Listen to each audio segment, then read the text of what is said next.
ধৈর্য ধারণ করার শক্তি দাও গো মেহেরবান আমায়, দাও গো মেহেরবান।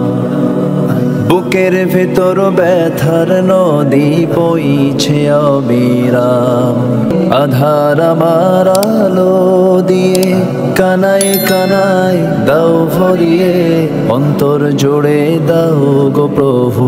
আলহামদুলিল্লাহিল্লাযী قدر خيرا وخبالا والشكر لمن صور حسنا وجمالا أحد فرد صمد عن صفة الخلق بريء رب أزلي خلق الخلق كمالا لا ولد ولا ند ولا ضد لربي لا شبه ولا مثل ولا كفء لمولى وأشهد أن لا إله إلا الله وحده لا شريك له إياه طلبنا ولنعماه سألنا من كان له ربا فما خاب سؤالا وأشهد أن سيدنا ونبينا محمدا عبد الله ورسوله بعث إلى كافة الناس نبيا ورسولا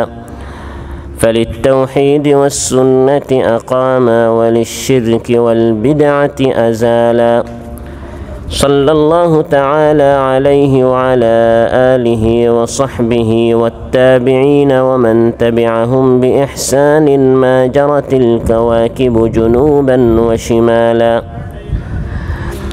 أما بعد فأعوذ بالله من الشيطان الرجيم بسم الله الرحمن الرحيم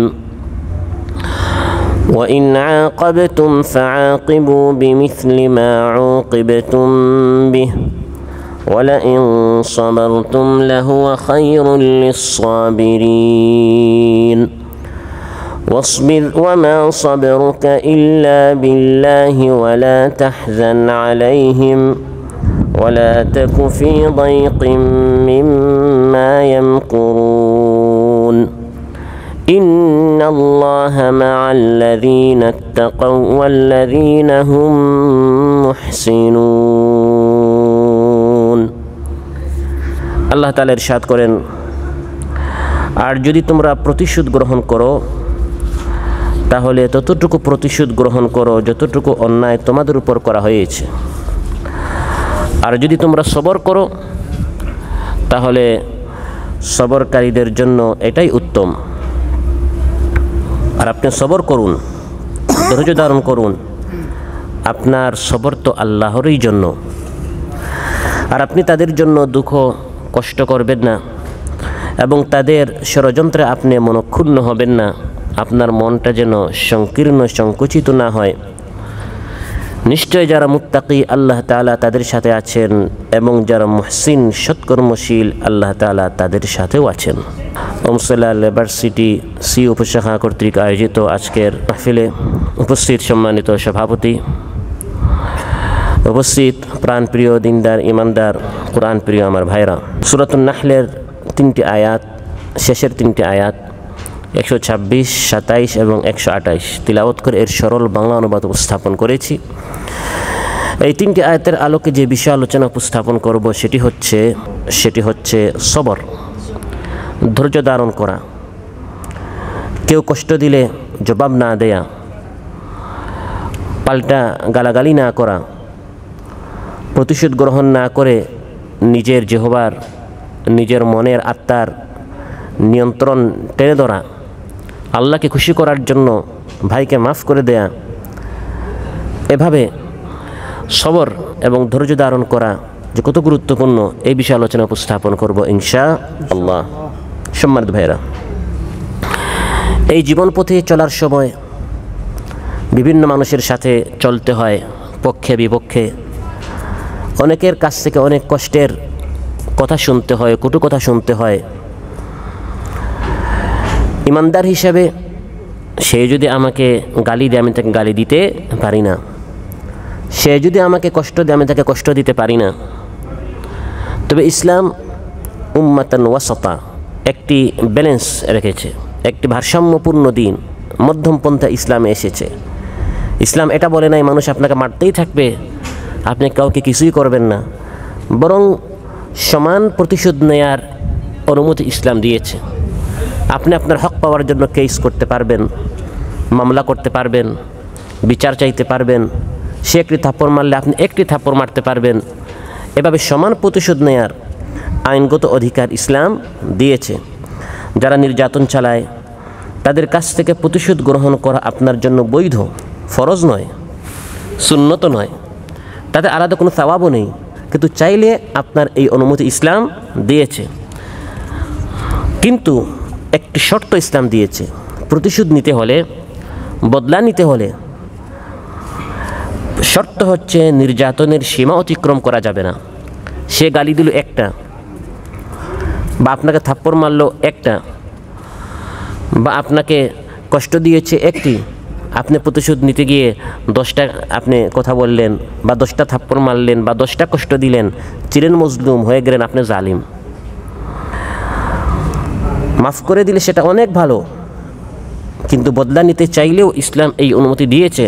কিন্তু শর্ত হচ্ছে আপনি আপনার সীমা কী করতে পারবেন না, অতিক্রম করতে, লঙ্ঘন করতে পারবেন না। যতটুকু জুলুম প্রতিপক্ষের তরফ থেকে করা হয় প্রতিশোধ ততটুকুই গ্রহণ করতে হবে, বেশি হতে পারবে না। আলোচ্যাতে আল্লাহ তাআলা ইরশাদ করেন, وَإِنْ عَاقَبْتُمْ فَعَاقِبُوا بِمِثْلِ مَا عُوقِبْتُمْ بِهِ। যদি তোমরা শাস্তি দিতে চাও তাহলে যতটুকু তোমাদেরকে কষ্ট দেয়া হয়েছে ততটুকু তোমরা প্রতিশোধ নাও, বদলা নাও। একটার বদলা একটা, 1 লাশের বদলা 10 লাশ নয়। সে আপনাকে একটা কষ্ট দিয়েছে, আপনি 10 বার কষ্ট দিবেন, এই অনুমতি ইসলাম দেয় নাই। وَجَزَاءُ سَيِّئَةٍ سَيِّئَةٌ مِثْلُهَا। আল্লাহ তাআলা বলেন একটার বদলা একটা বদলা নেওয়ার অনুমতি ইসলাম দিয়েছে। আপনার ভাইকে, ছেলেকে বা কোনো আত্মীয়কে যদি কেউ খুন করে, হত্যা করে, আল্লাহ সবাইকে হেফাজত করুন, হত্যার বদলা হত্যা, যেটাকে কাসাস বলা হয়েছে, এই অনুমতি ইসলাম দিয়েছে। সে হত্যা করেছে একটা, এর বদলা 10টা খুন করা যাবে না। একটা যে হত্যা করেছে এই হত্যাকারীকে হত্যা করার অনুমতি ইসলাম দিয়েছে, এটাকে কাসাস বলা হয়েছে। যে হত্যা করেছে তাকে হত্যা করবেন। সে কেন আমার ভাইকে হত্যা করলো, এর প্রতিশোধ নীতি কি আপনি তাকে হত্যা করলেন, তার ভাইকে হত্যা করলেন, তার পুরো খানদানের বিরুদ্ধে আপনি লড়াই করা শুরু করলেন। এখন আপনি মজলুম থেকে কি হয়ে গিয়েছেন, জালিম হয়ে গিয়েছেন। ومن قتل مظلوما فقد جعلنا لوليه سلطانا فلا يسرف في القتل إنه كان منصورا। ومن قتل, যাকে নিহত করা হয়, মজলুমান, অন্যায় ভাবে, সে মজলুম, ফাকাদ জাআলনা লিওয়ালিহি, তার যে অভিভাবক আছে, ওলি আছে, তাকে আমি আল্লাহ তাআলা এই ক্ষমতা দিয়েছি, সে চাইলে কাসাস, বদলা, প্রতিশোধ নিতে পারে। ফালা ইউসরিফ, সে যেন আবার ইসরাফ না করে, অপচয় না করে, মানে বাড়াবাড়ি না করে, একের বদলা 5 জন, 10 জন, 20 জনকে যেন সে হত্যা না করে, বাড়াবাড়ি না করলে ইন্নাহু কানা মানসুরা, আমি আল্লাহর সাহায্য তার সাথে আছে। সুবহানাল্লাহ।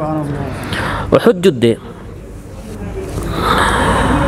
আমরা জানি রাসূল সাল্লাল্লাহু আলাইহি সাল্লাম এবং সাহাবায়ে কেরাম রিদওয়ানুল্লাহি আলাইহিম আজমাইনদের উপর খুব বেশি কাফিরদের পক্ষ থেকে নির্যাতন চালানো হয়েছে। 70 জন সাহাবী শহীদ হয়েছেন। রাসূল সাল্লাল্লাহু আলাইহি সাল্লামের আপন চাচা হযরত হামজা রাদিয়াল্লাহু আনহু, যাকে সাইয়্যিদুশ শুহাদা বলা হয়, তাকে শহীদ করে তার লাশের নাক কান কর্তন করা হয়েছে, তাকে বিকৃত করা হয়েছে। রাসূল সাল্লাল্লাহু আলাইহি সাল্লাম এই দৃশ্য দেখে দারুণভাবে তিনি মর্মাহত হলেন, কষ্ট পেলেন। মহানবী সাল্লাল্লাহু আলাইহি সাল্লাম তার চাচা হামজা, যিনি দুঃখে সুখে, বিপদে আপদে মুসিবতে মহানবী সাল্লাল্লাহু আলাইহি সাল্লামের সামনে ঢাল হয়ে থাকতেন, কাফিররা মহানবী সাল্লাল্লাহু আলাইহি সাল্লামকে কিছুই বলতে পারতো না, করতে পারতো না। হামজার কারণে বীর মুক্তিযোদ্ধা ছিলেন, এই সাইয়্যিদুশ শুহাদা, শহীদদের নেতা হামজা রাদিয়াল্লাহু আনহুকে কাফিররা এভাবে শহীদ করে তার অঙ্গ প্রত্যঙ্গগুলো বিকৃত করেছে। এই দৃশ্য দেখে রাসূল সাল্লাল্লাহু আলাইহি সাল্লাম খুব বেশি কষ্ট পেয়েছেন। কষ্টে তিনি বলে ফেলেছেন, আমি যদি সুযোগ পাই তাদের 70 জনকে আমি এভাবে হত্যা করে বিকৃত করব। তার কথা শুনে সাহাবায়ে কেরাম রিদওয়ানুল্লাহি আলাইহিম আজমাইন তারাও বললেন, আমরাও যদি অন্য কোনো যুদ্ধে, উহুদ যুদ্ধে তারা আমাদেরকে এভাবে করেছে, আমরা যদি কোনো চান্স পাই, সুযোগ পাই, তাদের উপর যদি আমরা বিজয় হই তাহলে আমরা তাদেরকে দেখিয়ে দিব, একের বদলে আমরা 70 কাফিরকে এভাবে আমরা কেটে বিকৃত করব। আল্লাহ তাআলা এই আয়াত নাজির করলেন না। বদলা নেওয়ার অনুমতি আমি আল্লাহ দিচ্ছি, কিন্তু তারা যদি একজনকে হত্যা করে শহীদ করে তোমরা 70 জনকে হত্যা করার এই অনুমতি আমি আল্লাহ তাআলা দিব না। وإن عاقبتم فعاقبوا بمثل ما عوقبتم به, বদলা নিলে যতটুকু তোমাকে কষ্ট দেওয়া হয়েছে সমান বদলা নিবে। এটা বলার পর আয়াতের শেষে এসে আল্লাহ তাআলা আমাদের সবাইকে পরামর্শ দিচ্ছেন। সেটা কি? যদিও বদলা নেওয়ার অনুমতি আমি আল্লাহ দিচ্ছি, প্রতিশোধ গ্রহণের অধিকার যদিও আমি আল্লাহ তাআলা তোমাদেরকে দিয়েছি, অধিকার আছে, কিন্তু সবর করা উত্তম। সুবহানাল্লাহ।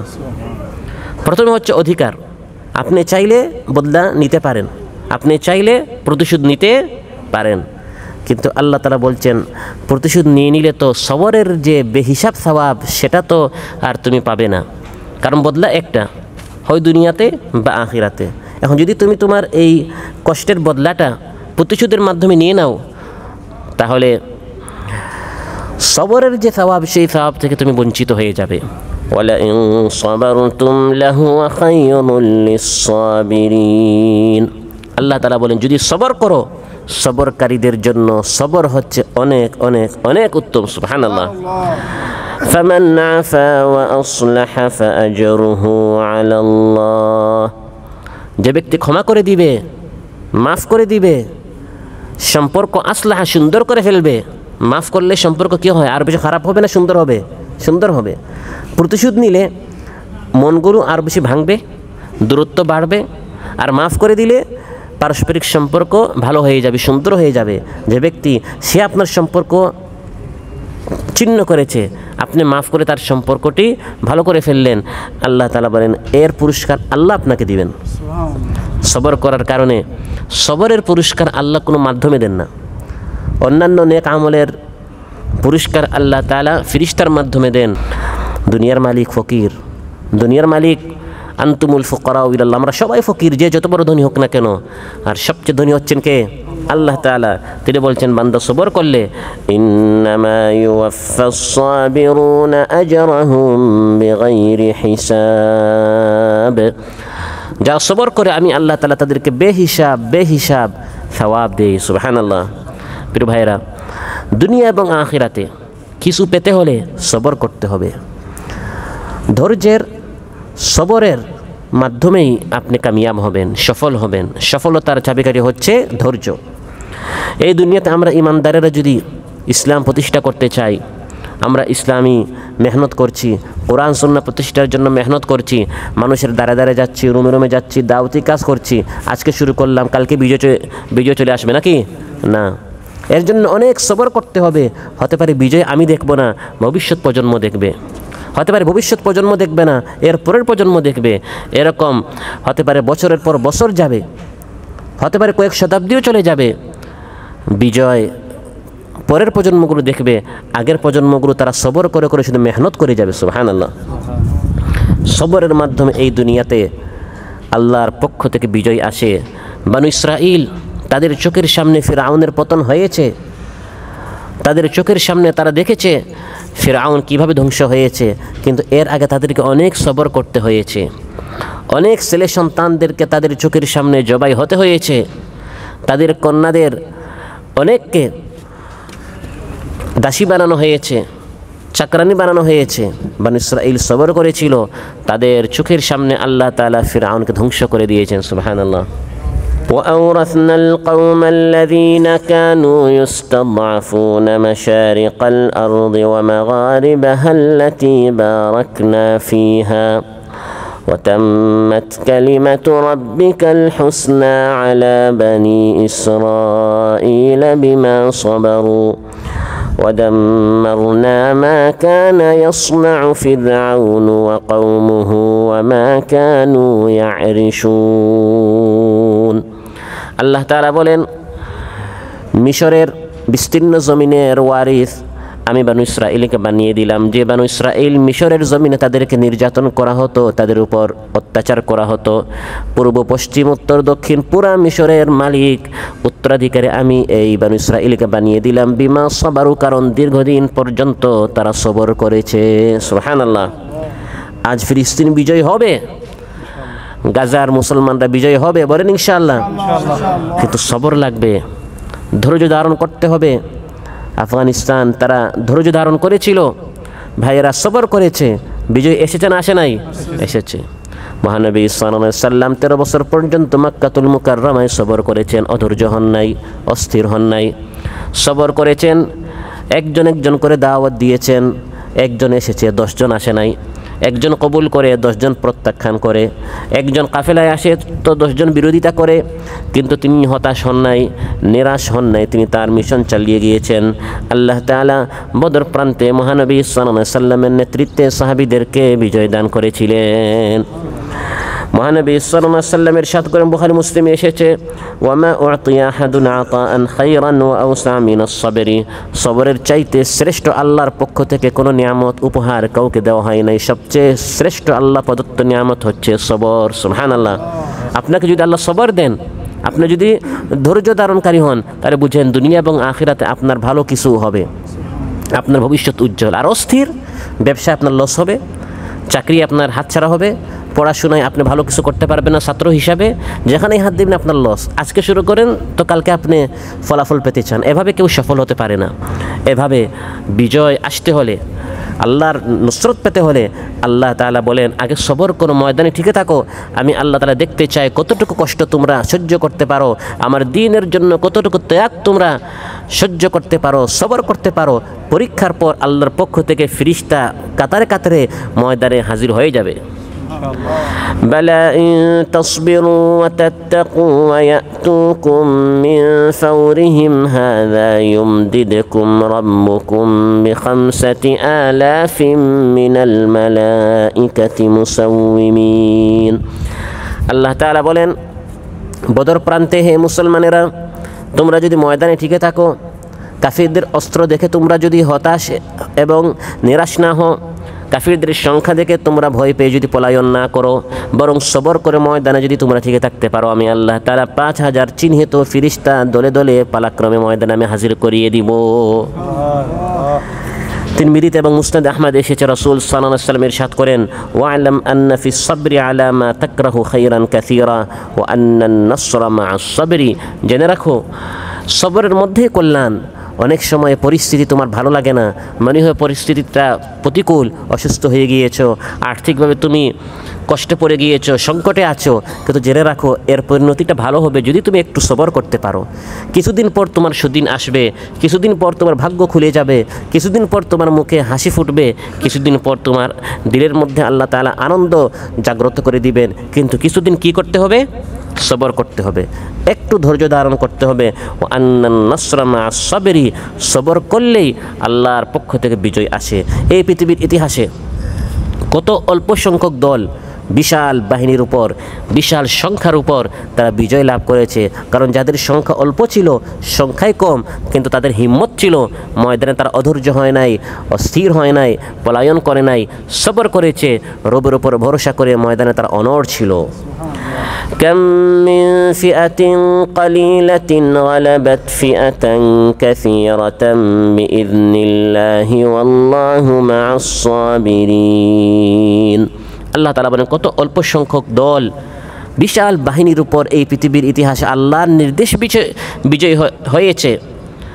কারণ যারা অল্প সংখ্যক ছিল তারা, অন্য আয়াতে আল্লাহ বলেছেন সাবিরা, ইয়াকুম মিনকুম 20 সাবিরুনা ইয়াগলিবু 200। তোমাদের সংখ্যা মাত্র 20, তাদের সংখ্যা যদি 200 হয়, তোমরা সাবিরুন, অর্থাৎ যদি তোমরা ধৈর্য ধারণকারী হও, 20 জন হলেও আমি আল্লাহ তাআলা বিজয় দান করব। সুবহানাল্লাহ।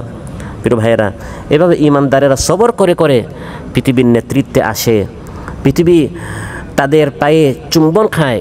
মুসলমানেরা, ইহুদি, খ্রিস্টান, হিন্দু, বৌদ্ধ, যত জাতি আছে, তারা যত আধুনিক হোক, তারা যত শিক্ষিত হোক, তারা যত অস্ত্র, জনবল, অর্থবলের মালিক হোক না কেন, ইমানদারেরা যখন আল্লাহর উপর ঈমান আনে, নেক আমল করে এবং সবর করে, আল্লাহ তাআলা তাদেরকে সবার উপরে সম্মানের আসনে বসিয়ে দেন। وجعلنا منهم أئمة يهدون بأمرنا لما صبروا وكانوا بآياتنا يوقنون। আল্লাহ তাআলা বলেন, যখন তারা সবর করেছে আমি তাদেরকে গোটা বিশ্বের ইমাম বানিয়ে দিয়েছি। সুবহানাল্লাহ।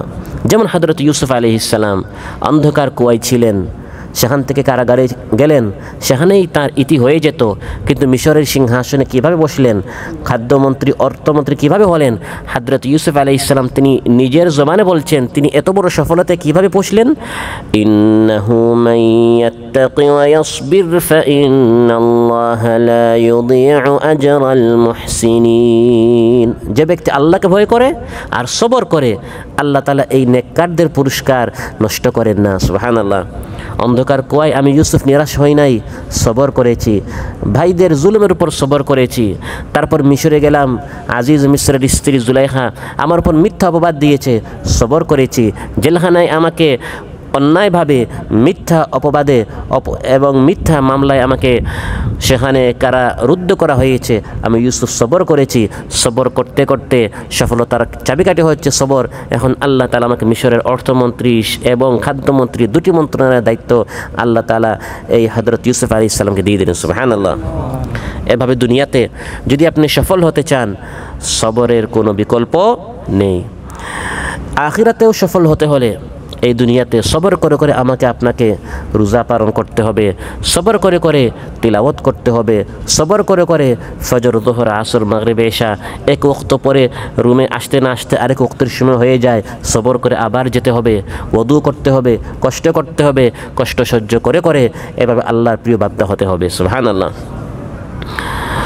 ফজরের নামাজের ওয়াক্ত হলো ঠান্ডার মৌসুম, আপনার ঘরে রুমে হিটার নাও থাকতে পারে, কিন্তু আল্লাহ তাআলার পক্ষ থেকে ধ্বনি এসেছে হাইয়া আলাস সালাহ হাইয়া আলাল ফালাহ, বান্দা আসো নামাজের দিকে, আসো কল্যাণের দিকে। আলাদা আরেকটি ধ্বনি ফজরের সময় আপনাকে স্মরণ করে দেওয়া হচ্ছে আস-সালাতু খায়রুম মিনান নাওম, বান্দা ঘুম থেকে উঠে যাও, এই ঘুম থেকে নামাজ হচ্ছে তোমার জন্য উত্তম। মন চায় ঘুমিয়ে থাকতে, মন চায় আরাম করতে, কিন্তু বান্দা সবর করে আরামের বিছানা ত্যাগ করে, ঠান্ডা পানি দিয়ে ওযু করে, মন চায় না কিন্তু সবর করে করে এই কষ্টটা সে সহ্য করে। মহানবী সাল্লাল্লাহু আলাইহি ওয়াসাল্লাম ইরশাদ করেন, আলা আদুল্লুকুম আলা মা ইয়ামহুল্লাহু বিহিল খাতায়া ওয়া ইয়ারফাউ বিহিদ দারাজাত, কয়েকটা কাজ করলে আল্লাহ তাআলা গুনাহ মাফ করে দেন, দরজা বুলন্দ করে দেন। এর মধ্যে একটি কাজ হচ্ছে ইসবাগুল উযুই আলাল মাকারিহি, মন চায় না তারপরেও পুরাপুরি ওযু করা। মন চায় মোটামুটি ওযু করি, কিন্তু ঠান্ডা পানি, ঠান্ডা মৌসুম হওয়া সত্ত্বেও বান্দা ভালো করে হাত ধৌত করে, চেহারা ধৌত করে, পা ধৌত করে, তারপর মসজিদে যখন হাজির হয়ে যায় আল্লাহ তাআলা খুশি হয়ে বান্দার সব গুনাহ খাতা মাফ করে দেন। সুবহানাল্লাহ।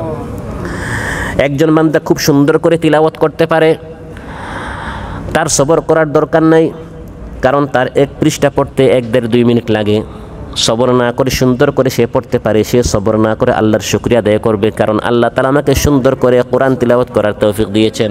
আল মাহিরু বিল কুরআনি মা'আস সাফারাতিল কিরামিল বারারা, মহানবী সাল্লাল্লাহু আলাইহি ওয়াসাল্লাম ইরশাদ করেন, যারা সুন্দর সুন্দর করে কোরআন তিলাওয়াত করে, সুরলিত কণ্ঠে সুমধুর আওয়াজে সঠিক পদ্ধতিতে যারা কোরআন তিলাওয়াত করে, তাদের হাসর হবে কিয়ামতের দিন ফেরেশতাদের সাথে। সুবহানাল্লাহ। সুন্দর করে কোরআন তিলাওয়াত করতে পারে, কিয়ামতের দিন তার হাসর হবে, তাকে উঠানো হবে ফেরেশতাদের সাথে, নবীদের সাথে, কারণ নবীদের মতো ফেরেশতাদের মতো সে সুন্দর সুন্দর করে কোরআন পড়তে পারত। কিন্তু আরেক বান্দা কোরআন পড়তে পারে না, আবার হালও ছাড়ে না, সবর করে, ফা উচ্চারণ করতে পারে না, সহ্য করে করে কোরআন ক্লাসে আসে, ফাকে সা বলে ফেলে, কিন্তু সে কষ্টটা সহ্য করে 2বার 3বার 4বার। একজনের 1 পৃষ্ঠা পড়তে 1 মিনিট লাগে, সে সবর না করে শুকরিয়া করবে, কিন্তু তার 1 অক্ষর পড়তে 2, 3, 4, 5 মিনিট লেগে যায়, বরং পুরা ক্লাস চলে যায়, একটি অক্ষরও সে ঠিক মতো পড়তে পারে না। কিন্তু বান্দা সহ্য করে, সবর করে, অধৈর্য হয় না। মহানবী সাল্লাল্লাহু আলাইহি ওয়াসাল্লাম ইরশাদ করেন, ওয়াল্লাযী ইয়াকরাউল কুরআনা ওয়া ইয়াতাআতাউ ফীহি ওয়া হুয়া আলাইহি শাক্কুন লাহু আজরান, কোরআন পড়তে কষ্ট হচ্ছে, অক্ষর উচ্চারণ করতে কষ্ট হচ্ছে, কিন্তু বান্দা যখন সবর করে করে মেহনত চালিয়ে যায়, আল্লাহ তাআলা প্রতিটি অক্ষরে 2টি করে নাকি এই বান্দাকে দিয়ে দেন। একটি হচ্ছে তিলাওয়াতের, আরেকটি হচ্ছে সবরের। আরেকজন তো আপনাকে ছেড়ে তিনি কয়েক পৃষ্ঠা পড়ে ফেলেছেন, কিন্তু আমি এখনও এক পৃষ্ঠা শেষ করতে পারি না, আমার কষ্ট হচ্ছে, কিন্তু নিরাশ হয়ে আমি তিলাওয়াতও ছাড়তেছি না। আল্লাহ তাআলা খুশি হয়ে একে একে এক একটি অক্ষরে আল্লাহ তাআলা 2টি করে ডাবল সওয়াব দেন, আর 2 দশে কত হয়? 20 হয়, কারণ এক এক অক্ষরে 10। আপনার তিলাওয়াতের জন্য এক এক অক্ষরে 10, আর আরেকটি হচ্ছে সবরের জন্য, তাহলে 2 দশে কত হয়? 20 করে আপনি নেকি পাচ্ছেন, কারণ আপনি চেষ্টা চালিয়ে যাচ্ছেন। এভাবে করতে করতে যখন শিখে ফেলবেন, তখন কিয়ামতের দিন আপনি তিলাওয়াত করবেন নবীদের সাথে, সাহাবীদের সাথে, মা'আন নাবিয়্যিনা ওয়াস সিদ্দীকিনা ওয়াশ শুহাদাই ওয়াস সালিহিন। সুবহানাল্লাহ। এভাবে যে বান্দা সবসময় সবর করে, যাকাত দেওয়ার সময়ও সবরের প্রয়োজন আছে, সদকা করার সময়, আল্লাহর পথে খরচ করার সময় সবর। মন চায় আমি এটা খরচ না করি, আমার কাছে আটকে রাখি, জমা করে রাখি। আমার বন্ধু, আমার প্রতিবেশী, আমার ভাই জমা করতে করতে তার কয়েক লক্ষ তার ব্যাংকে ব্যালেন্স হয়ে গিয়েছে, আমি আরেকটু জমা করি। মন বলে জমা করো না হয় তোমার ভাই তোমার থেকে বড় লোক হয়ে যাবে, কিন্তু আমি সবর করে আল্লাহর পথে খরচ করব, কারণ দুনিয়ার ব্যাংকে আমি জমা করে রাখতে চাই না, আল্লাহর ব্যাংকে আমি জমা করে রাখতে চাই। এভাবে সবর করে করে আল্লাহর পথে কী করে? খরচ করে। আর রোজা পুরাটাই তো সবর, সিয়াম পুরাটাই কি? সবর। এভাবে সবর করে করে যারা এই দুনিয়াতে চলবে, কিয়ামতের দিন আল্লাহ তাআলা ঘোষণা করবেন, হে আমার ধৈর্য ধারণকারী বান্দারা শুনো, আমি ঘোষণা করেছি আজ তোমরাই কামিয়াব। সুবহানাল্লাহ। ইন্নী জাযাইতুহুমুল ইয়াওমা বিমা সাবারু আন্নাহুম হুমুল ফাইজুন। আল্লাহ তাআলা বলেন, আজ আমি আল্লাহ তাআলা পুরস্কার ঘোষণা করছি, পুরস্কারের অনুষ্ঠান, পুরস্কার ঘোষণা করা হচ্ছে। যে সকল বান্দারা সবর করেছে দুনিয়াতে, মন চাহি জিন্দেগি তারা যাপন করে নাই, মন যেরকম বলেছে সেরকম চলে নাই, মন চেয়েছে এই নারীকে দেখতে দেখে নাই, সবর করেছে। মন চেয়েছে গানটা শুনে ফেলি, শোনে নাই, সবর করেছে। মন চেয়েছে এখন বৈঠকে বসেছি, আসরে বসেছি, অমুক ব্যক্তি নিয়ে নিন্দা হচ্ছে, তার দুশ্চর্চা হচ্ছে, আমি আরও 2টা বলি, মিথ্যা আরও 3-4টা লাগাইয়া বলি, মন চায়, কিন্তু সবর করলাম, জিহ্বাকে লাগাম আমি ধরলাম, ধৈর্য ধারণ করলাম। এই সকল কষ্ট সহ্য করার কারণে কিয়ামতের দিন ঘোষণা করা হবে, বান্দারা তোমরাই হচ্ছ কামিয়াব, তোমরাই হচ্ছ সফল। সুবহানাল্লাহ। এই দুনিয়াতে বান্দা তার শরীরে কাঁটা লাগে, কষ্ট পায়, অসুস্থ হয়, কষ্ট পায়, আর্থিক সংকটে পড়ে, কষ্ট পায়। প্রত্যেকটি কষ্টে, ব্যথায়, বেদনায়, যন্ত্রণায় বান্দা যখন সবর করে, মহানবী সাল্লাল্লাহু আলাইহি ওয়াসাল্লাম ইরশাদ করেন, বুখারী মুসলিমে এসেছে, মা ইউসিবুল মুসলিমু মিন নাসাবিন ওয়ালা ওয়াসাবিন ওয়ালা হাম্মিন ওয়ালা হাজনিন ওয়ালা আযা ওয়ালা হাজানিন ওয়ালা আযা ওয়ালা গাম্মিন হাত্তা শাওকাতু ইউশাকুহা ইল্লা কাফফারাল্লাহু বিহা মিন খাতায়া। ঈমানদার ব্যক্তির জীবনে যখন তার শরীরে কোনো কাঁটা লাগে, তার জীবনে যখন কোনো একটি কষ্ট পায়, দুঃখ পায়, একটি কষ্টের সংবাদ সে শুনলো, হঠাৎ তার দিলটা সে কষ্ট পেল, ব্যথা পেল, বা রাস্তায় চলার পথে কাটা তার শরীরে লাগলো, বা হঠাৎ অসুস্থ হয়ে পড়লো, প্রত্যেকটি কষ্টের সময় যখন সে সবর করে, আল্লাহ নবী সাল্লাল্লাহু আলাইহি ওয়াসাল্লাম ইরশাদ করেন, এই সবর করার কারণে, এই বিপদের মাধ্যমে আল্লাহ তাআলা সবরের মাধ্যমে তার গুনাহগুলো মাফ করে দেন। বিপদটা আসলে বিপদ নয়, আমার আপনার জন্য নিয়ামত। আল্লাহ চান গুনাহ মাফ করাতে, আল্লাহ চান জান্নাত দিতে। সুবহানাল্লাহ। আপনি একটু সামনে আসেন, কারণ ভাইরা আসতেছে।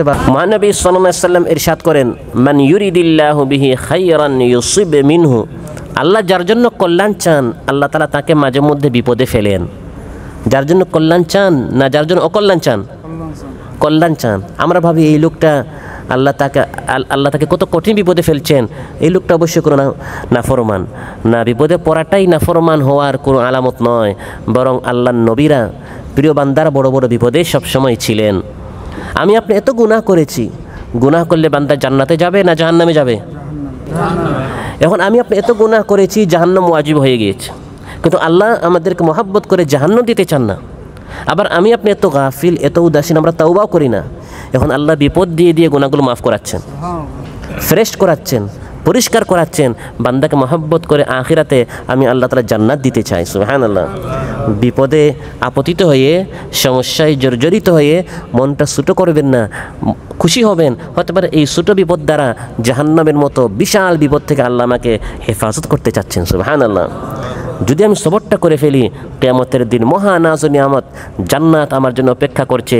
দুনিয়া পোশাক পাই নাই, দুনিয়া খাবার পাই নাই, দুনিয়া পানীয় পাই নাই, চাকরি চলে গেছে বা কাজ পাচ্ছি না, কোনো কষ্ট নেই। এই বিপদের কারণে যদি আল্লাহ তাআলা জান্নাতের নিয়ামত দেন, জান্নাতের পোশাক দেন, তাতে আমি খুশি আছি। কোরআনের মধ্যে আল্লাহ বলেন, যারা সবর করে তাদের জন্য জান্নাত এবং জান্নাতি পোশাক, রেশমি কাপড় আল্লাহ তৈরি করে রেখেছেন। ওয়াজাযাহুম বিমা সাবারু জান্নাতাও ওয়া হারিরা। যারা সবর করবে, এই সবরের বিনিময় হিসাবে আল্লাহ তাআলা জান্নাত এবং রেশমি কাপড়, দামি দামি জান্নাতি পোশাক তাদের জন্য তৈরি করে রেখেছেন। এগুলো যদি চোখের সামনে থাকে, জান্নাতি হুর, জান্নাতি রেশমি কাপড়, জান্নাতি খাবার, জান্নাতি ফল আমার অপেক্ষায় আছে, দুনিয়ার এই বিপদ আপদ আমার নিকট তুচ্ছ। কারণ দুনিয়ার কষ্ট জান্নাতীরা যখন জান্নাতে যাবে সব ভুলে যাবে। আর জান্নাতে সব নিয়ামত পেয়ে আল্লাহ না করুন সেখানে যদি বান্দা জাহান্নামে যায়, জাহান্নামে এক মুহূর্তে যাওয়ার কারণে দুনিয়ার সব নিয়ামত আরাম বান্দা ভুলে যাবে। তাহলে দুনিয়ার সুখ পেয়ে আমি আখিরাতে জাহান্নামে যেতে চাই না, বরং জান্নাতে যাওয়ার জন্য প্রয়োজনে দুনিয়াতে কিছু কষ্ট করতে আমরা রাজি আছি তো ইনশাআল্লাহ। উলাইকা ইউজাউনাল গুরফাতা বিমা সাবারু ওয়া ইউলাক্কাউনা ফিহা তাহিয়াতাও ওয়া সালামা। আল্লাহ তাআলা বলেন, যারা সবর করে তাদেরকে আমি সাধারণ জান্নাত দিব না। আল গুরফা, জান্নাতের সবচেয়ে উঁচা যে জান্নাত আছে, সুবহানাল্লাহ বলেন, জান্নাতের সবচেয়ে উপরের যে আসন, সবচেয়ে উপরের যে মর্যাদা, যে যত বেশি সবর করবে, আল গুরফা সবচেয়ে উপরের রুমটি, সবচেয়ে উপরের বাসস্থানটি, সবচেয়ে উপরের বাড়িটি আমি সবরকারী বান্দাদের জন্য আমি এটা বরাদ্দ করে রেখেছি। সুবহানাল্লাহ। অসুস্থ হয়েছেন, সবর করেন, রোগ ব্যাধি আল্লাহর পক্ষ থেকে আসে, আল্লাহ আপনাকে মহাব্বত করে জান্নাত দিতে চান। অন্যান্যরা সুস্থ, আপনি একটু অসুস্থ, আর আমরা কতটুকু অসুস্থ। গাজদার মুসলমানের দিকে তাকান, তারা কত কষ্টে, কত বিপদে, কত রোগে আক্রান্ত, অত্যাধুনিক কোনো হাসপাতাল নাই, চিকিৎসা নেই, ঔষধ নেই। আমি আপনি সামান্য অসুস্থ হলে, সারা জীবন সুস্থ ছিলাম, সামান্য জ্বর খাসি, সামান্য কোমর ব্যথা, সামান্য মাথা ব্যথা, সামান্য হাড়ের সমস্যা, আমরা বলি আল্লাহ কি শুধু আমাকেই দেখেন? বলেন নাউযুবিল্লাহ। কত নিয়ামত আল্লাহ দিয়েছেন, দুই একটা বিপদ আল্লাহ দিয়েছেন, সবর করেন। আল্লাহ আপনাকে ভালোবাসেন, গুনাহগুলো মাফ করাতে চান, আল্লাহ আপনাকে জান্নাত দিতে চান, আল্লাহ আপনাকে কষ্টের জায়গা জাহান্নাম দিতে চান না। এটি ভালোবাসার আলামত, এটি কোনো কষ্টের বিষয় নয়। খুশি হয়ে আল্লাহর নিকট দোয়া করেন, হে আল্লাহ মেহেরবানি করে আমাকে সুস্থ করো, সবর করে করে এর মোকাবেলা করেন। বুখারীতে এসেছে, মহানবী সাল্লাল্লাহু আলাইহি ওয়াসাল্লাম ইরশাদ করেন যে আল্লাহ তাআলা হাদিসে কুদসিতে বলেছেন, ইয়াকুলুল্লাহু তাআলা মা লিআবদিল মুমিনি ইনদি জাযাউন ইযা কাবাতু সাফিয়াহু মিন আহলি দুনিয়া সুম্মা ইহতাসাবাহু ইল্লাল জান্নাহ। দুনিয়ায় আমার বান্দার সবচেয়ে প্রিয় জিনিস যখন আমি তার কাছ থেকে কেড়ে নেই, তারপরে সে যখন সবর করে, আমি আল্লাহর নিকট তার একটাই পুরস্কার, সেটা হচ্ছে জান্নাত। আল্লাহ তাআলা হাদিসে কুদসিতে বলেন, আমার বান্দার নিকট দুনিয়ার সবচেয়ে প্রিয় যে জিনিস, কারো কাছে সবচেয়ে প্রিয় হচ্ছে তার সন্তান, কারো কাছে তার সবচেয়ে প্রিয় হচ্ছে তার চাকরিটি, কারো কাছে তার সবচেয়ে প্রিয় হচ্ছে তার ব্যবসাটি, কারো কাছে তার সবচেয়ে প্রিয় হচ্ছে তার স্বাস্থ্যটি। যার কাছে যে জিনিস সবচেয়ে প্রিয়, এই জিনিসটি যখন আমি আল্লাহ তাআলা তার কাছ থেকে নিয়ে নেই, যদিও এই জিনিসের মালিক আমার বান্দা নয়, এই জিনিসের মালিক আমি আল্লাহ, সাময়িক কিছু সময়ের জন্য তাকে দিয়েছিলাম, এটি নেয়ার পর সে যখন আমি আল্লাহর সিদ্ধান্তের উপর নারাজ হয় না, আপত্তি করে না, পাল্টা প্রশ্ন করে না, বরং আমি আল্লাহর সিদ্ধান্তের উপর খুশি হয়ে বলে ইন্না লিল্লাহি ওয়া ইন্না ইলাইহি রাজিউন, তখন আমি আল্লাহ তাআলা এত খুশি হয়ে, কারণ বান্দা বিপদে পড়ে নিরাশ হয় নাই, হতাশাগ্রস্ত হয় নাই, বরং সবর করেছে এবং ইন্না লিল্লাহ পড়েছে, আমি আল্লাহ তাআলা খুশি হয়ে একটা পুরস্কার তার জন্য, সেটা হচ্ছে জান্নাত। আল্লাহ তাআলা বলেন, তারা শুধু জান্নাতে যাবে তা নয়, বরং জান্নাতে যখন তারা প্রবেশ করতে যাবে, প্রতিটি দরজায় গেইটে গেইটে ফেরেশতারা তাদেরকে সালাম করতে থাকবে। সুবহানাল্লাহ। কেন সালাম করবে? আল্লাহ তাআলা বলেন, সালামুন আলাইকুম বিমা সাবারতুম ফানি'মা উকবাদ-দার। ফেরেশতারা বলবে তোমাদের উপর এজন্য সালাম, কারণ তোমরা দুনিয়াতে সবর করেছিলে। কি করেছিলে? অনেক সবর করে, অনেক কষ্ট করে তোমরা জীবন যাপন করেছো। এখন ফেরেশতারা এই সকল সবরকারীদেরকে সালাম করতে থাকবে। বুখারী মুসলিমে এসেছে, এক কালো মহিলা, কি মহিলা? সমাজে দাম নেই, কোথাও গেলে কেউ কোনো মূল্যায়ন করে না, কালো এক মহিলা। একদিন মহানবী সাল্লাল্লাহু আলাইহি সাল্লামের নিকট এসে বলল, ইন্নী উসরা, ইয়া রাসূলুল্লাহ, আমি একটি কঠিন রোগে আক্রান্ত, যেটাকে মৃগী রোগ বলা হয়, ফলে মানুষ অজ্ঞান হয়ে যায়, বেহুশ হয়ে যায়।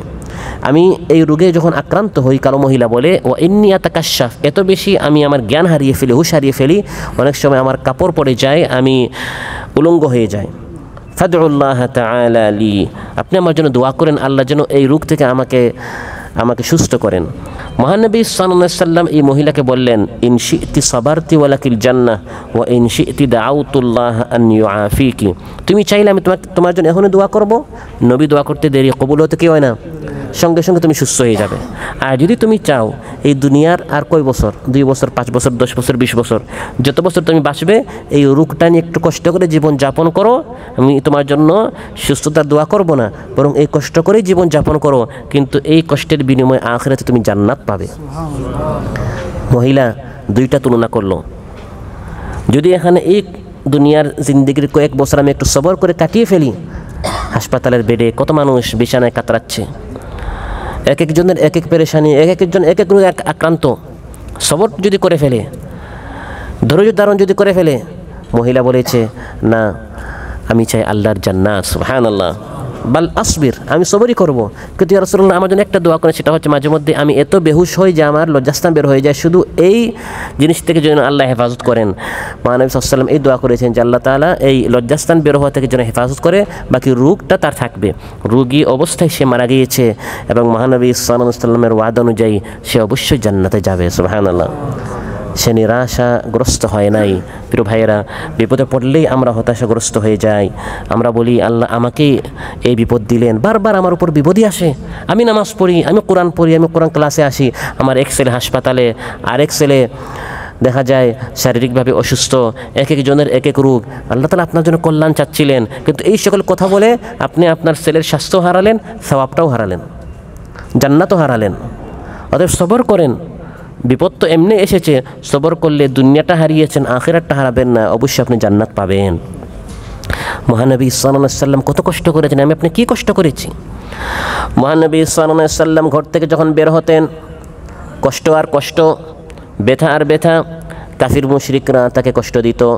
মহানবী সাল্লাল্লাহু আলাইহি সাল্লামের ছোটবেলা থেকে দুনিয়াতে আসার আগ থেকে তার বিপদ শুরু হয়ে গিয়েছে। দুনিয়াতে আসার আগেই তিনি পিতৃহারা ইতিম হয়ে দুনিয়াতে এসেছেন। কত বড় বিপদ, মাথায় কোনো ছায়া নেই। যারা ইতিম তারা বুঝে বাবার কত বড় কদর, উপরে কোনো কি নেই, ছায়া নেই, নিজ পায়ে দাঁড়াতে হবে। কত বড় বিপদ মহানবী সাল্লাল্লাহু আলাইহি সাল্লামের উপর, দুনিয়াতে আসার আগেই পিতৃহারা ইতিম ছিলেন। তারপর যখন মহানবী সাল্লাল্লাহু আলাইহি সাল্লামের বয়স মাত্র 6 বছর, ছোট্ট শিশু, তিনি তার দ্বিতীয় ছায়া মাকে হারালেন। তারপর মহানবী সাল্লাল্লাহু আলাইহি সাল্লামের দেখাশোনা, লালন পালন তার দাদা আব্দুল মুত্তালিব দায়িত্বটি নিলেন। 8 বছর যখন বয়স হলো, 6 থেকে 8, 2 বছর যেতে না যেতে দাদা আব্দুল মুত্তালিবও মারা গেলেন। দায়িত্ব নিলেন আবু তালিব। মহানবী সাল্লাল্লাহু আলাইহি সাল্লাম বড় হলেন, তার উপর ওহী আসলো, দাওয়াতি কাজ করা শুরু করলেন। মহানবী সাল্লাল্লাহু আলাইহি সাল্লাম তিনি তার 2 কন্যা বিবাহ দিলেন আবু লাহাবের 2 ছেলের সাথে। ইসলামের দাওয়াত তিনি কেন দিচ্ছেন? আবু লাহাব রাগান্বিত হয়ে তার 2 ছেলে উতবা এবং উতাইবাকে বলল, তোমরা যদি আমার ছেলে হয়ে থাকো, মুহাম্মদের 2 কন্যাকে এক্ষুনি তোমরা তালাক দিয়ে আসো। 2 ছেলে গেল, একই মুহূর্তে মহানবী সাল্লাল্লাহু আলাইহি ওয়াসাল্লামের 2 কন্যাকে তারা তালাক দিল। আর এক ছেলে আরও বেশি অগ্রসর হয়ে মহানবী সাল্লাল্লাহু আলাইহি সাল্লামের নূরানি চেহারা, জান্নাতি চেহারায় থুতু নিক্ষেপ করল। নাউযুবিল্লাহ। মহানবী সাল্লাল্লাহু আলাইহি সাল্লাম দ্বীনের কাজ বাদ দিয়ে দিলেন নাকি? অধৈর্য হয়ে গেছেন, অস্থির হয়ে গেছেন না, সবর করেছেন, সবর করে করে দ্বীনের কাজ আঞ্জাম দিয়েছেন। মহানবী সাল্লাল্লাহু আলাইহি সাল্লাম দ্বীনের কাজ যখন করতেন, বটগাছের মতো চাচা আবু তালিব তার পক্ষে দাঁড়াতেন। আর ঘরে এসে মা খাদিজাতুল কুবরা উম্মুল মুমিনিন, মহানবী সাল্লাল্লাহু আলাইহি সাল্লামের স্ত্রী, ঘরে তাকে সান্ত্বনা দিতেন। একই বছর 2 জনই মারা গেলেন। মহানবী সাল্লাল্লাহু আলাইহি সাল্লাম সবর হারা হন নাই, ধৈর্য হারা হন নাই। তাইফে গেলেন। তাইফের গুন্ডা বাহিনীরা মহানবী সাল্লাল্লাহু আলাইহি সাল্লামকে পাথর মেরে মেরে তাইফের ময়দান গোসল করেছে। মহানবী সাল্লাল্লাহু আলাইহি সাল্লাম অধৈর্য হন নাই। এরকম গোটা জীবন মহানবী সাল্লাল্লাহু আলাইহি সাল্লামের উপর বিপদ আপদ মুসিবত এসেছে। ঘর থেকে বের হলেই কেউ বলে মিথ্যাবাদী, কাযযাব, কেউ তাকে দেখলেই বলে শায়ের, কবি, আরেকজন তাকে দেখলেই বলে গণক, কাহিন, আরেকজন দেখলেই বলে শায়ের, কবি, আরেকজন দেখলেই বলে আফতার, লেজ কাটা। এভাবে যার মুখে যত অশ্লীল অশ্রব্য গালি রয়েছে, অশালীন ভাষায় তারা মহানবী সাল্লাল্লাহু আলাইহি সাল্লামকে গালাগালি করত। অথচ তিনি কারো কাউকে কোনো শারীরিকভাবে মানসিকভাবে কষ্ট দেন নাই, কারো জায়গা জমিন দখল করেন নাই। শুধু ইসলামের কথা বলার কারণে, দ্বীনের কাজ করার কারণে তারা এই কষ্ট দিত। মহানবী সাল্লাল্লাহু আলাইহি সাল্লাম অধৈর্য হন নাই। মহানবী সাল্লাল্লাহু আলাইহি সাল্লামকে আরও বেশি শক্ত করার জন্য, এই ময়দানে টিকায় রাখার জন্য, আর কিয়ামত পর্যন্ত আমরা যারা উম্মতি আছি আমাদেরকে ওই সঠিক পথ দেখাবার জন্য আল্লাহ তাআলা বলেন, ওয়াসবির ওয়া মা সাবরুকা ইল্লা বিল্লাহ ওয়ালা তাহজান আলাইহিম ওয়ালা তাকু ফি দাইকিম মিম্মা ইয়ামকুরুন। সবর করো, তোমার সবরের পুরস্কার আল্লাহ দিবেন। সুবহানাল্লাহ। তাদের এই গালাগালি শুনে, ষড়যন্ত্র শুনে আপনার এই হৃদয়টা যেন ছুটো না হয়, আল্লাহ আপনার সাথে আছেন। এই মক্কার কিছু কাফির আপনার বিরুদ্ধে, আপনি হতাশ হবেন না। সবচেয়ে শক্তিধরকে আল্লাহ আপনার সাথে আছেন। হ্যাঁ, সেটা দেখা যায় না, কাফিরদেরকে দেখা যায়, কিন্তু আল্লাহকে দেখি বা না দেখি, দেখার চাইতে গায়বের উপর আমাদের ঈমান আরও বেশি অটুট। সুবহানাল্লাহ। ওয়ালা তাহজান আলাইহিম ওয়ালা তাকু ফি দাইকিম মিম্মা ইয়ামকুরুন। তাদের এই ষড়যন্ত্রের কারণে আপনি আপনার দিলটা ছোটো করবেন না, সংকীর্ণ সংকুচিত করবেন না, আপনি আপনার দায়িত্ব চালিয়ে যান। মহানবী সাল্লাল্লাহু আলাইহি সাল্লামের উপর কত ধরনের অপবাদ দেওয়া হয়েছে, কষ্ট দেওয়া হয়েছে, কিন্তু মহানবী সাল্লাল্লাহু আলাইহি সাল্লাম তিনি সবরহারা হয়েছেন না, হন নাই। একজন মানুষকে সমালোচিত করার জন্য সবচেয়ে বড় দুটি কেলেঙ্কারি, একটি হচ্ছে নারী কেলেঙ্কারি, আরেকটি হচ্ছে অর্থ টাকা পয়সার কেলেঙ্কারি দিয়ে তাকে কি করা যায়, সমালোচিত করা যায়। মহানবী সাল্লাল্লাহু আলাইহি সাল্লামের মতো সৎ, তিনি কখনো টাকা পয়সা আত্মসাৎ করার প্রশ্ন আসে? এই চিন্তা করলেই ইমান থাকবে না, কারণ তিনি দুনিয়াকে লাঠি দিয়েছেন, দুনিয়ার প্রতি তার কোনো লোভ ছিল না, দুনিয়া তাকে হাতছানি দিয়েছে। আল্লাহ বলেছেন, আপনি চাইলে আপনাকে আমি দুনিয়া বাচ্চা বানাবো, তিনি বলেছেন আমি এরকম চাই না। ওয়াহিব্বুল মাসাকিন, আমি মিসকিনদের সাথে থাকতে চাই। হুনাইন যুদ্ধে মুসলমানেরা অনেক সম্পদ পেলেন, অনেক উট পেলেন, স্বর্ণ পেলেন, রৌপ্য পেলেন। বুখারীতে এসেছে মহানবী সাল্লাল্লাহু আলাইহি সাল্লাম হুনাইন যুদ্ধের মাত্র কয়েকদিন আগে মক্কা বিজয় হয়েছে। মক্কার বড় বড় কাফির যারা মাত্র মুসলমান হয়েছে, তাদের দিলটা আরও ইসলামের প্রতি আকৃষ্ট করার জন্য হযরত আবু সুফিয়ান, হযরত মুআবিয়া রাদিয়াল্লাহু আনহু ইত্যাদি যারা নতুন মুসলমান হয়েছে, মহানবী সাল্লাল্লাহু আলাইহি সাল্লাম তাদেরকে বেশি বেশি করে দিলেন। এক একজনকে 100 করে উট, 100 করে স্বর্ণ রৌপ্য করে দিলেন। উদ্দেশ্য কি? যাতে করে এরা হচ্ছে মক্কার বড় বড় লিডার, যাতে করে এরা ইসলামের দিকে কি হয়, আরও বেশি আকৃষ্ট হয়। এই জিনিসটা দেখে এক মুনাফিক মন্তব্য করলো যে মুহাম্মদ তার আত্মীয়দেরকে বেশি দিচ্ছে। অর্থ কেলেঙ্কারির তুহমত, অপবাদ মহানবী সাল্লাল্লাহু আলাইহি ওয়াসাল্লাম উপর দিল যে সে আমাদেরকে না দিয়ে সব তার আত্মীয়দেরকে দিচ্ছে, অথচ তিনি আত্মীয় দেখে দেখে দেন নাই। তিনি এই সকল বড় বড় মক্কার কাফিররা যদি ইসলামের পক্ষে চলে আসে, ইসলাম বিজয়ী হবে, এই চিন্তা করে তিনি দিয়েছেন। শরীরের উপর আঘাতের চাইতে এটি হচ্ছে সম্মানের উপর আঘাত করা, নিজের সম্মানের উপর আঘাত করা, যে আমি অর্থ আত্মসাৎ করেছি বা অর্থ আমি নিজে তসররুফ করেছি। এটি মারাত্মক বিষয়, বিশেষ করে যারা সম্মানিত মানুষ আছে, মহানবী সাল্লাল্লাহু আলাইহি ওয়াসাল্লাম শ্রেষ্ঠ সম্মানিত, তার জন্য এটি অনেক বড় একটি কষ্ট। ওই ব্যক্তি বলল, ওয়াল্লাহি ইন্না হাযিহিল কিসমা মা উদিলা ফিহা ওয়া মা উরিদা বিহা ওয়াজহুল্লাহ। এটা এমন বন্টন, এর দ্বারা আল্লাহকে খুশি করার উদ্দেশ্য নয়, ইনসাফ করা হয় না, সে সব তার আত্মীয়দেরকে দিয়ে দিয়েছেন। আউযুবিল্লাহ। মানুষ সাল্লামের কথা শুনে খুব বেশি কষ্ট পেলেন। আমি রাসূলুল্লাহ, খাতামুন নবিয়্যিন, গোটা বিশ্বকে আমি ইনসাফ শিখালাম, আদল শিখালাম, ন্যায় শিখালাম, পিস শিখালাম, আর বলছে আমি নাকি ইনসাফ করি নাই। তারপর তিনি বললেন, ফামান ইয়াদিলু ইযা লাম ইয়াদিলিল্লাহ ওয়া রাসূলা। আল্লাহ এবং তার রাসূল যদি ইনসাফ না করেন, কারণ এই বন্টনটা তো আমি করি নাই, আল্লাহ করিয়েছেন। সুবহানাল্লাহ। তিনি ওয়াহী দ্বারা পরিচালিত ছিলেন, আর সে এসে এই কথা বলল যে আমি ইনসাফ করি নাই। রাহিমাল্লাহু মূসা কাদ উযিয়া বিআকসারা মিন হাযা ফাসাবারা। হযরত মূসার উপর আল্লাহ রহম করুন, আল্লাহ নবী বলছেন হযরত মূসার উপর আল্লাহ রহম করুন, তিনি গোটা জীবনে এর চেয়ে আরও বেশি কষ্টের শিকার হয়েছিলেন, তিনিও সবর করেছেন, যাক আমি নবীও সবর করলাম। সুবহানাল্লাহ। এভাবে তিনি সবর করে করে জীবন যাপন করেছেন। প্রিয় ভাইয়েরা, এই ধরনের পরিস্থিতির মুখোমুখি আমি আপনিও হতে পারি। দিনের জন্য না হই, দুনিয়ার জন্য আমরা হতে পারি। আপনাকে ঘরের, সংসারের, পরিবারের টাকা পয়সার দায়িত্ব দেওয়া হলো, বা কোম্পানির বা প্রতিষ্ঠানের বা সমিতির, আপনি ইনসাফের সাথে বন্টন করলেন, বরং নিজের পক্ষ থেকে আরও কিছু দিয়ে আপনি বন্টন করলেন। তারপর যখন আপনার উপর আর্থিক তুহমত দেওয়া হয়, বাদ দেওয়া হয় যে আপনি আত্মসাৎ করেছেন, তখন সবর করবেন, ধৈর্য ধারণ করবেন। রোজা আমাদেরকে এটা শিখায়। বদলা নিতে যাবেন না, প্রতিশোধ নিতে যাবেন না, একটার বদলা আরও 3টা উত্তর দিতে যাবেন না। মহানবী সাল্লাল্লাহু আলাইহি ওয়াসাল্লাম ইরশাদ করেন, মুসনাদ আহমদে এসেছে, সিলমান কাতাআকা, সবরের ধৈর্যের সর্বোত্তম শিক্ষা, সর্বোত্তম লেভেল এবং স্থান হচ্ছে সিলমান কাতাআকা, যে আপনার সাথে সম্পর্ক ছিন্ন করে আপনি তার সাথে সম্পর্ক মজবুত করেন। সে ফোন ধরেন, আপনি ফোন করেন। সে সালাম করেন, আপনি সালাম করেন। সে আপনার ঘরে আসেন, আপনি তার ঘরে যান। আপনি তার ঘরে গেলে সে আপনার মুখে তার দরজা কী করে দেয়? বন্ধ করে দেয়। সে যদি বিপদে পড়ে কোনো দিন আপনার ঘরে আসে, আপনি দরজা বন্ধ করে দিয়েন না, দরজাটি খুলে দিয়েন। সুবহানাল্লাহ। সবর করে করে নিজের মনের সাথেই যুদ্ধ করতে হবে। ও আতিমান হারামাকা, যে আপনাকে বঞ্চিত করেছে আপনি তাকে দেন, আপনি তাকে বঞ্চিত করবেন না। আগে আল্লাহ তাকে দিয়েছিলেন, সে আপনাকে বঞ্চিত করেছে। আজ আল্লাহ আপনাকে দিয়েছেন, আল্লাহ আপনাকে উপরে উঠিয়েছেন, আপনি তার মতো নিচে নামিয়েন না। হতে পারে কালকে আপনি আবার ফকির হয়ে যেতে পারেন। ওয়াফু আম্মান যালামাকা, যে আপনার উপর জুলুম করেছে আপনি তাকে মাফ করে দেন। সুবহানাল্লাহ। ওয়া ইযা মা গাদিবু হুম ইয়াগফিরুন, আল্লাহ তাআলা বলেন ঈমানদারদের গুণ হচ্ছে রাগ আসলে তারা ক্ষমা করে দেয়। একজন সালাম করে না, সালামের জবাব দেয় না, আমার সাথে খারাপ ব্যবহার করে, তখন মন চায় কী করতে? প্রতিশোধ নিতে। কার মন চায় না? চায় কি না? আল্লাহ তাআলা বলেন সবর করো, রাগ এসেছে ক্ষমা করো। বুখারীতে এসেছে, এক ব্যক্তি এসে রাসূল সাল্লাল্লাহু আলাইহি সাল্লামকে বলল, হে ইয়া রাসূলুল্লাহ, আউসিনি, আপনি আমাকে একটু বুঝান, একটু ওসিয়ত করেন, আমাকে একটু নসিহত করেন। মহানবী সাল্লাল্লাহু আলাইহি সাল্লাম ইরশাদ করলেন, লা তাগদাব, রাগ করিও না। সে বলল, ইয়া রাসূলুল্লাহ, এই একটা উপদেশ হলো, আরেকটা আমাকে ওসিয়ত করেন। তিনি দ্বিতীয়বার বললেন, লা তাগদাব, রাগ করিও না।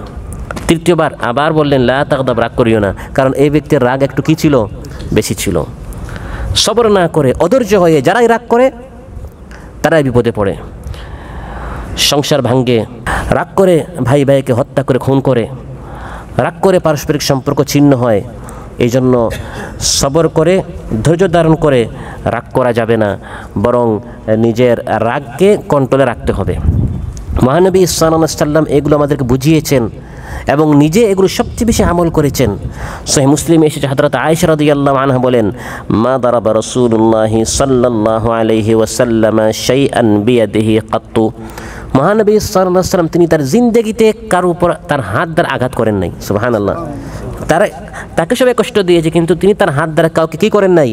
আঘাত করেন নাই। ওয়ালা ইমরাআতান ওয়ালা খাদিম, কোনো মহিলাকে, কোনো খাদিমকে, তার ঘরে যারা কাজ করত, কাউকে তিনি শারীরিকভাবে আঘাত করেন নাই। ইল্লা আন ইউজাহিদা ফি সাবিলিল্লাহ, হ্যাঁ, আল্লাহর পথে যখন তিনি জিহাদ করতেন সেটা ভিন্ন বিষয়, তখন তিনি লড়াই করতেন।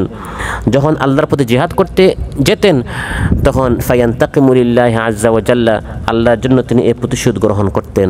প্রিয় ভাইরা, সবর করতে হবে, রাগকে কন্ট্রোলে আনতে হবে, মানুষদেরকে মাফ করে দিতে হবে। কেউ তাকে গালি দিলে সে পাল্টা জবাব দিতে, তুমি আমার গালির লিস্ট শুনো নাই, বলে কি না? এগুলো বলা যাবে না। আর আমল করা যাবে তো ইনশাআল্লাহ। এভাবে আমল করলে আল্লাহ তাআলা বলেন, ইন্নাল্লাহা মা'আল্লাযীনা তাকাউ ওয়াল্লাযীনা হুম মুহসিনুন, এই সকল মুত্তাকি বান্দাদের সাথে আল্লাহ আছেন, মুহসিন বান্দাদের সাথে আল্লাহ আছেন। যারা আল্লাহকে ভয় করে মুত্তাকি হয় এবং সবর করে যারা মুত্তাকি হয় এবং সবর করে যারা নেক কাজ করে, এই সকল বান্দাদের সাথে আল্লাহ তাআলা আছেন। আল্লাহ তাআলা আমাদের সবাইকে আজকে যে আলোচনা হলো এর উপর আমল করার তৌফিক দান করুন। এই বৃষ্টিকে যেন আল্লাহ তাআলা রহমতের বৃষ্টি হিসাবে কবুল করেন। আমাদের মধ্যে যারা অসুস্থ আছেন আল্লাহ তাআলা সুস্থ করে দেন, যারা ঋণগ্রস্ত আছেন আল্লাহ তাআলা ঋণ পরিশোধ করার তৌফিক দান করেন। আসসালামু আলাইকুম ওয়া রাহমাতুল্লাহি ওয়া বারাকাতুহু। ধৈর্য ধারণ করার শক্তি দাও গো মেহেরবান, আমায় দাও গো মেহেরবান। বুকের ভেতর ব্যথার নদী বইছে অবিরাম, আধার আমার আলো দিয়ে কানায় কানায় দাও ভরিয়ে, অন্তর জুড়ে দাও গো প্রভু।